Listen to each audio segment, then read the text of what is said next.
So today I'm going to be reading, let me see, and I'm trying to get the best spot for the sounds. Okay, so I'm going to be reading some of the Jurassic Park.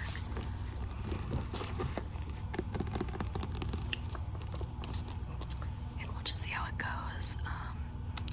So yeah, I'm sorry about the background noise, but I'm just gonna get started. So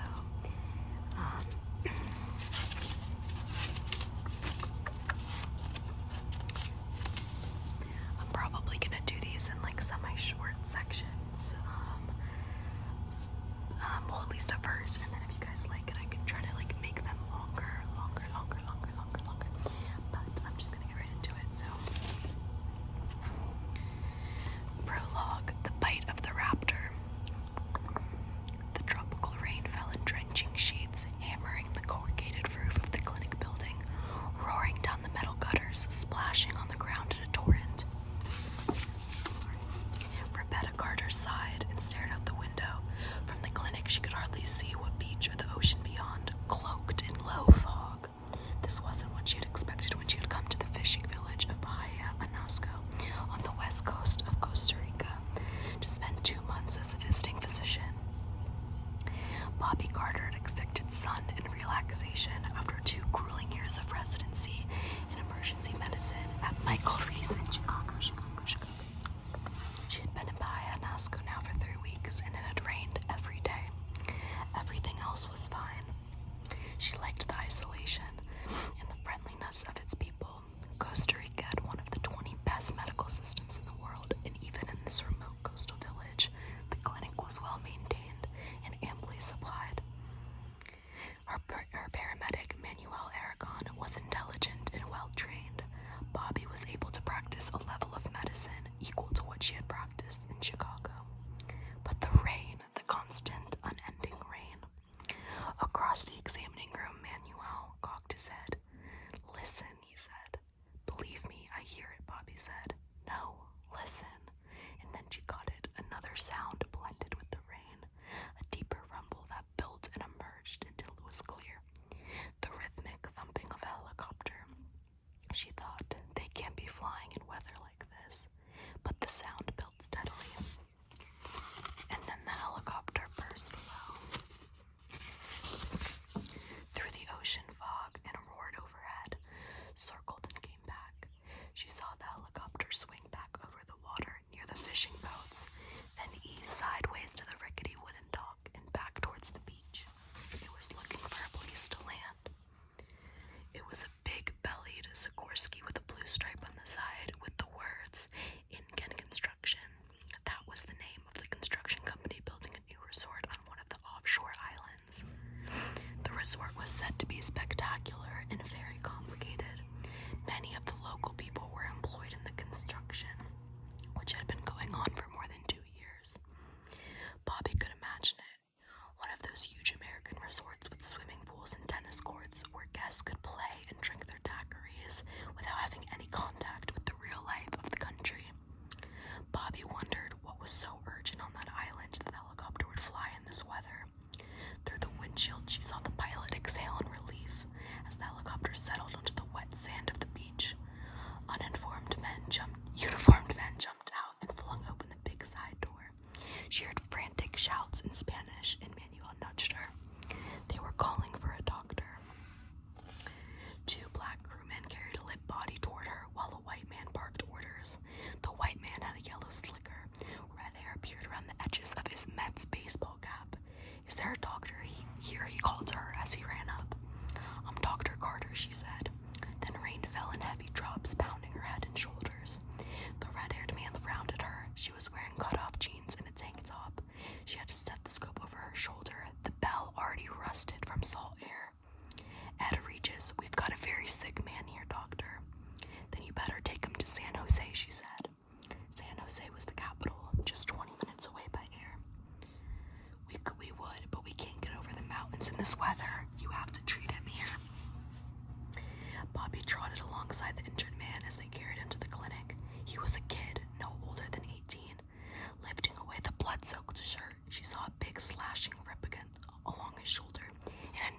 his leg.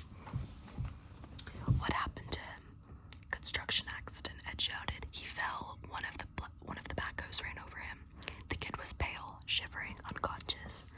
Manuel stood by the bright green door of the clinic, waving his arm. The men brought the body through and set it on the table in the center of the room. Manuel started an intravenous line, and Bobby swung the lay over the kid and bent to examine the wounds. Immediately, she could see that it did not look good. The kid would almost certainly die. A big tearing laceration ran from his shoulder down his torso. At the edge of the wound, the flesh was shredded. At the center, the shoulder was dislocated, pale bones exposed. A second slash cut through the heavy muscles of the thigh, deep enough to reveal the pulse of his femoral artery below. Her first impression was that his leg had been ripped open. "Tell me again about the injury," she said. "I didn't see it," Ed said. "They say the backhoe dragged him." "Because it almost looks as if you were mauled," Bobby Carter said, propping the wound. Like most emergency room physicians, she could remember in detail patients she had seen, even years before. She had seen 2 maulings. One was a 2-year-old child who had been attacked by a Rottweiler dog. The other was a drunken circus attendant who had an encounter with a Bengal tiger. Both injuries were similar. There was a characteristic look to an animal attack. "Mauled," Ed said. No, it was a backhoe, believe me." Ed licked his lips as he spoke. He was edgy, acting as if he had done something wrong. Bobby wondered why. If they were using inexperienced local workmen on the resort construction, they must have accidents all the time. Manuel said, "Did you want lavage?" "Yes," she said, "after you block him." She bent lower, probed the wound with her fingertips. If an earth mover had rolled over him, dirt would be forced deep into the wound, but there wasn't any dirt, just a slippery, slimy foam, and the wound had a strange odor, a kind of rotten stench, a smell of death and decay. She had never smelled anything like it before. How long ago did this happen? An hour. Again, she noticed how tense Ed Regis was. He was one of those eager, nervous types, and he didn't look like a construction foreman, more like an executive. He was obviously out of his depth. Bobby Carter turned back to the injuries. Somehow she didn't think she was seeing mechanical trauma. It just didn't look right. No soil contamination of the wound site and no crush injury component. Mechanical trauma of any sort, an auto injury, a factory accident, always had some sort of component of crushing, but here there was none. Instead, the man's skin was shredded, ripped across his shoulder and against his thigh. It really did look like a maul. On the other hand, most of the body was unmarked, which was unusual for an animal attack. She looked again at the head, the arms, the hands. She felt a chill when she looked at the kid's hands. There were short slashing cuts on both palms and bruises on the wrists and forearms. She had worked in Chicago long enough to know what that meant. "All right, wait outside." "Why?" Ed said, alarmed. "Do you want me to help him or not?" Manuel hesitated. "I continue to wash." "Yes," she said as she reached for her little Olympus point and shoe. She took several snapshots of the injury. Then the kid groaned and she put her camera aside and bent toward him. "Raptor," he said. "Losa raptor." At those words, Manuel froze, stepped back in horror. "What does it mean?" Bobby said. Manuel shook his head. "I do not know, doctor." "Losa raptor, no es español." "No," it sounded to her like Spanish. "Then please continue to wash him." "No, doctor, bad smell." Bobby looked again at the slippery foam stretched across the wound. She touched it. It seemed almost like saliva. The injured boy's lips moved. "Raptor," he whispered. In a tone of horror, Manuel said, "It bit him." "What bit him?" "Raptor." "What's a raptor?" "It means hoopia." Bobby frowned. The Costa Ricans were not especially superstitious, but she had heard the hoopia mentioned in the village before. There were said to be night ghosts, faceless vampires who kidnapped small children. According to belief, they had once lived in the mountains of Costa Rica, but now inhabited the islands offshore. "It is not normal, this smell," Manuel said. "It is the hoopia." Bobby was about to order him back to work when the injured youth opened his eyes and sat straight up on the table. Manuel shrieked in horror. The injured boy moaned and twisted his head, looking left and right. Then he explosively vomited blood. He went immediately into convulsions. His body vibrated. He vomited again. Ed opened the door, saying, "What the hell's happening?" Bobby was grabbing for a stick to put in the boy's clenched jaws, but even as she did, she knew it was hopeless. "Manuel, for God's sake." "No, you do not understand these things," Manuel said. Bobby looked at the body on the ground and realized that it didn't matter. There was no possibility of resuscitating him. Ed appeared. "I'm sure you did all you could." And then she watched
curiosity, she looked in a little English dictionary, and to her surprise, she found the